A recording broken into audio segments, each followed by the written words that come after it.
negi uru. Agano to ilweny.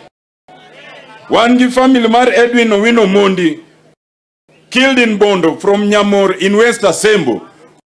Familia mar Owino Ero. Wan gi familia mar John Okoth Obongo, killed in Nakuru in Rwanda. Moa Uhendo in Alego. Ero huanegi uru. Wan gi familia mar Moses Otiende Were, killed in Nairobi Ngomongo from Ukwala in Ugenya. Huanegi uru. Wan gi familia mar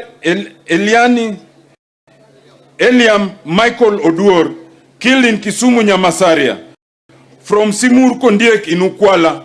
Huanegi uru. Wan gi familia mar Eli Otieno Pio, killed in Nairobi Kamukunji from Luala in North Sakwa. Huanegi uru. Wan gi familia mar Harris Ochieng, killed in Ketengela from Sinaga in Game, already buried. Huanegi uru. Wan gi jowa moko mano hinyre. Moko nika, moko pod ni osiptal.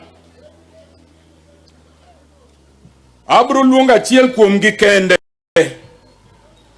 mondo wuo machuok. Victor Oreme, Victor B. Mondi nyisgi kaka ni hinyri e yo machuok. You will speak on behalf of all those others who are injured.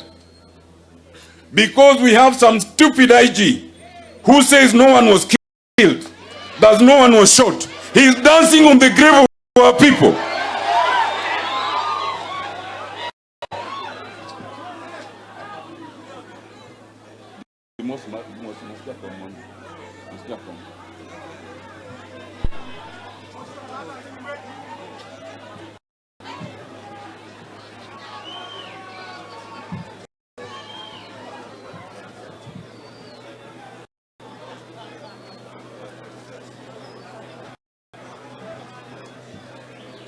Thank you. Victor, now come and speak first, then you will greet everyone else later.